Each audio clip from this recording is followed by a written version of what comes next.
বাথরুমে যাওয়ার পর এবার বাথরুমে যখন ওর দেরি হয়েছে তখন ওই যে ছেলে মারছে ওই ছেলে বলছে এই তোর এত দেরি হচ্ছে কেন বাথরুমে দেরি হচ্ছে কেন তো ও কথা বলছে না। ও করছে কি পরে একটা বাথরুম ফুটো করার আপনার একটা কিয়ে নিয়েছে ফুটো করছে বোন স্টিক, তো বোন স্টিকটা নিয়ে আপনার ফুটো করছে। ফুটো করে দেখছে আপনার বসে আছে, এই তুই বের হচ্ছিস না কেন, তুই যদি না বেরোস তাহলে পানি দেবো তুই কারেন্টের কি বলছে তুমি বলো তাহলে।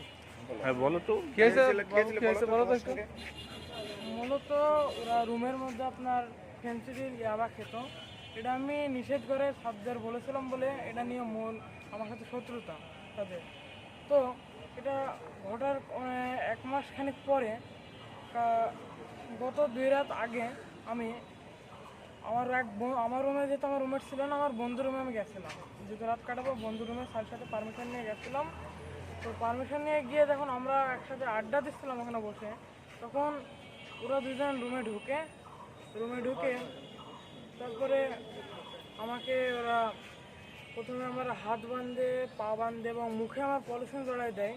তারপর আমি অনেক আকুতি মিনতি করার পরে আমি বাথরুমে যাই এবং বাথরুমে যাওয়ার পরে আমি ওখানে ভয়ে বসেছিলাম, আমি আর বেড়াচ্ছিলাম না।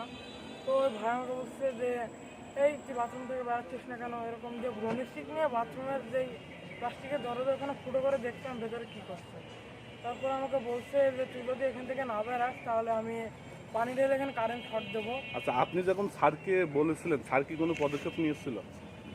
আমি স্যারকে বলেছিলাম, স্যার শুধু গার্জেনকে ডাক দিয়েছিল কিন্তু আমার গার্জেনকে বলেন নাই, এবং ওনার গার্জেন উনি যে ওনাকে এখান থেকে ওই ছেলেকে রাস্টিকেট করবে এটাও তিনি করেন নাই। আচ্ছা, আবার খাওয়ার কথাটাও কি তাকে বলা হয়েছিল স্যারকে? জি, আর তখন কি কোনো পদক্ষেপ নিয়েছিল কি? তখনও কোনো পদক্ষেপ নেননি। এই বিষয়ে আপনার এখন কি দাবি আছে, প্রশাসনের কাছে কি দাবি আপনার? তার বিচার, ছেলের বিচার, অবশ্যই বিচার, শাস্তি চাই। ওই ছেলেটার নামগুলো কি একটু যদি বলতেন? কি নাম? একজনের নাম হচ্ছে দুর্জয় আর একজনের নাম হচ্ছে পিয়াম। এই পিয়ামি কি আপনাকে মুখে হাত?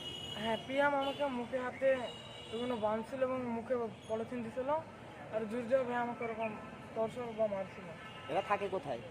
একজন যে পিয়াম ও থাকে আল্লাহ মানে, আর আরেকজন হচ্ছে যে দুর্জয় ভাই উনি থাকেন এই তীরমণি রেখে।